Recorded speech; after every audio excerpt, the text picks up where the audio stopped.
Bismillahirrahmanirrahim. Assalamualaikum warahmatullahi wabarakatuh.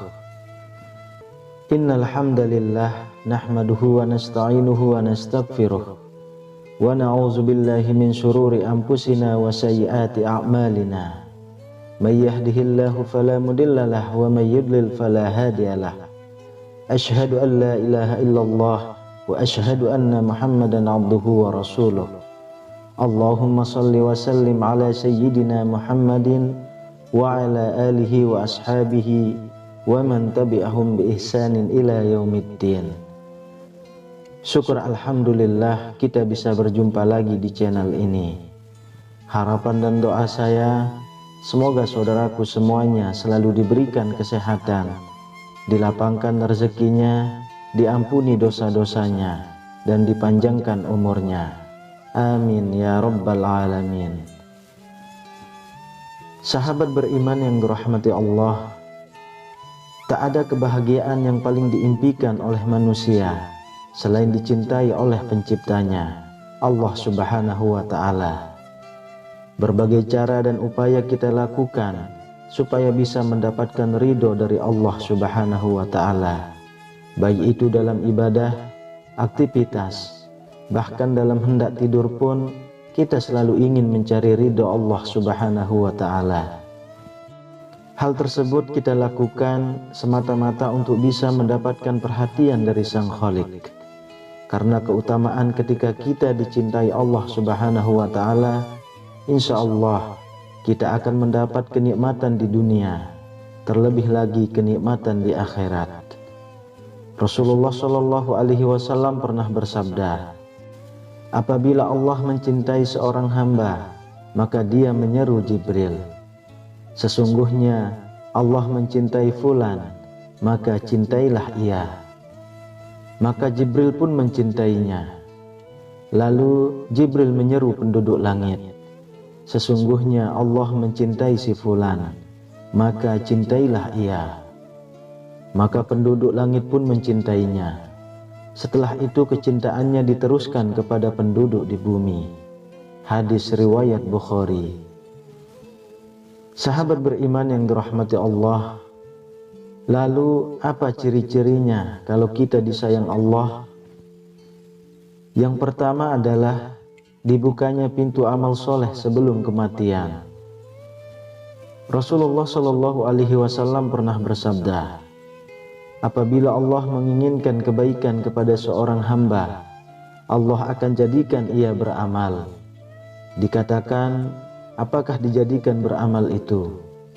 Beliau bersabda, Allah bukakan untuknya amalan soleh sebelum meninggalnya, sehingga orang-orang yang berada di sekitarnya ridho kepadanya. Hadis riwayat Ahmad dan Al-Hakim. Dari hadis tersebut sudah jelas dikatakan bahwa jika Allah menghendaki kebaikan pada hambanya, maka Allah akan menjadikan hamba tersebut beramal soleh sebelum wafatnya, dan menjadikan hamba tersebut senantiasa bertaubat kepada Allah subhanahu wa ta'ala atas segala kesalahannya dalam setiap nafasnya. Sehingga ketika hamba yang dikehendaki Allah tersebut meninggal dunia, maka ia meninggal dalam keadaan husnul khotimah dan diampuni segala dosa-dosa yang dikerjakan semasa hidupnya di dunia. Sungguh sangatlah beruntung seorang hamba yang dicintai Allah subhanahu wa ta'ala tersebut. Lalu yang kedua, dipercepat sanksinya di dunia. Rasulullah Shallallahu Alaihi Wasallam pernah bersabda, apabila Allah menginginkan kebaikan kepada hambanya, Allah akan segerakan sanksinya untuknya di dunia. Dan apabila Allah menginginkan keburukan kepada hambanya, Allah akan membiarkan dosanya di dunia sampai Allah membalasnya di hari kiamat. Meski salah satu tanda seseorang yang dicintai Allah Subhanahu wa Ta'ala adalah dipercepat sanksinya di dunia, akan tetapi kita tidak dianjurkan untuk meminta kepada Allah agar dipercepat sanksi kita di dunia, karena belum tentu kita akan sanggup untuk menghadapinya. Ada kisah menarik yang mungkin bisa menjadi pelajaran untuk kita semua. Dikisahkan dari Anas radhiyallahu anhu, Rasulullah Shallallahu alaihi wasallam pernah menjenguk seorang laki-laki muslim yang sedang sakit parah, sampai kurus dan lemah seperti seekor burung kecil. Kemudian Rasulullah Shallallahu alaihi wasallam bertanya kepadanya, "Apakah kamu pernah berdoa ataupun memohon sesuatu kepada Allah?" Sahabat tersebut menjawab, "Ya, saya pernah berdoa. Ya Allah, ya Tuhanku, apa yang akan Engkau siksakan kepadaku di akhirat kelak, maka segerakanlah siksa tersebut di dunia." Mendengar pengakuan itu, Rasulullah Shallallahu alaihi wasallam pun berkata, "Subhanallah, mengapa kamu berdoa seperti itu? Tentu kamu tidak akan tahan. Mengapa kamu tidak berdoa, ya Allah, berilah kami kebaikan di dunia dan kebaikan di akhirat, serta peliharalah kami dari siksa neraka."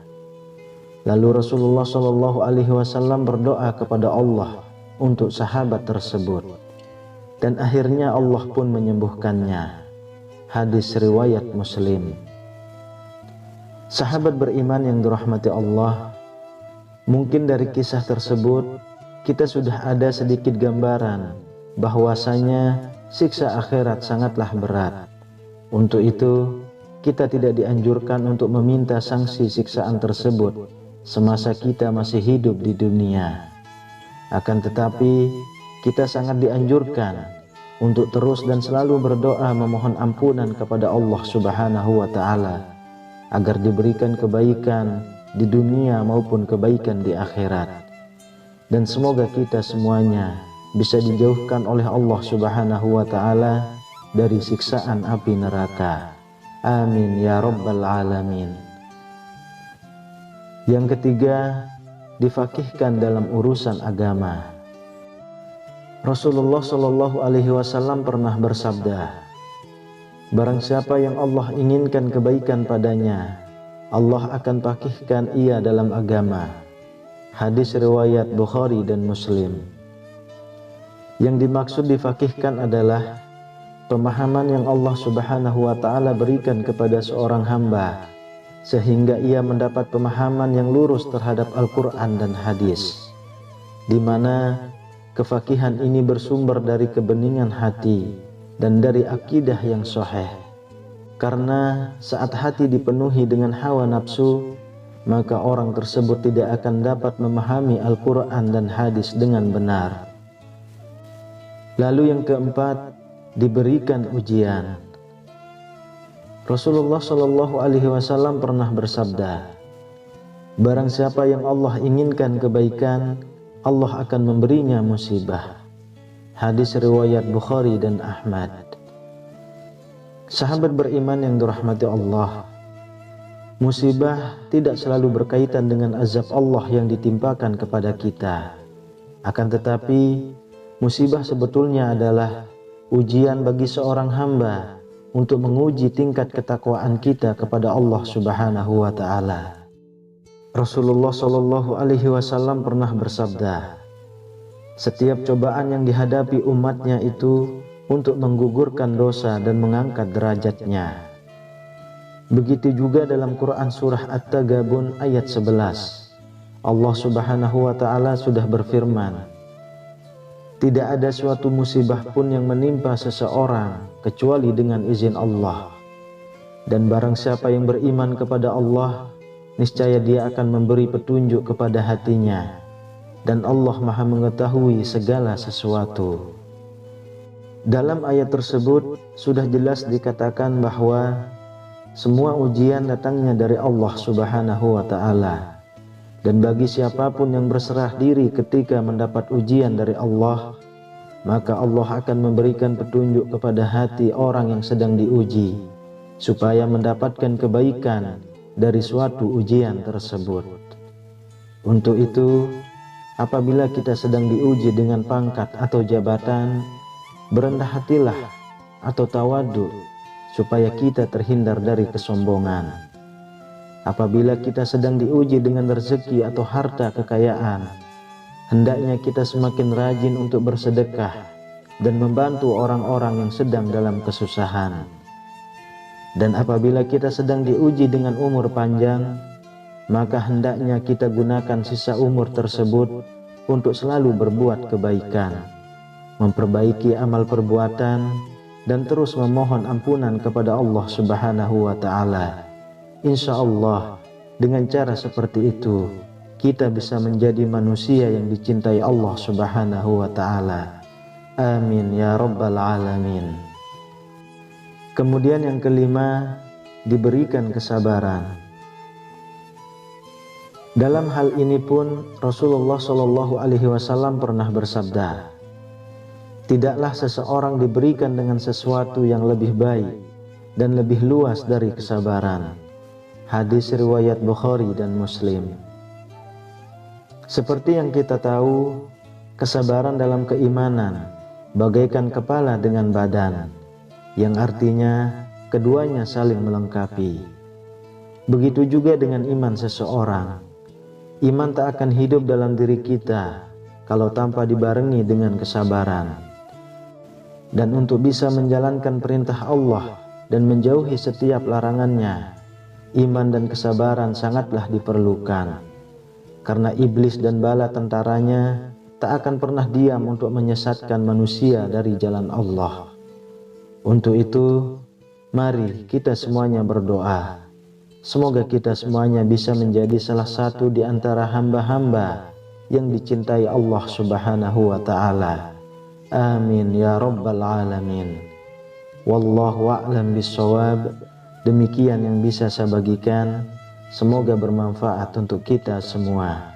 Assalamualaikum warahmatullahi wabarakatuh.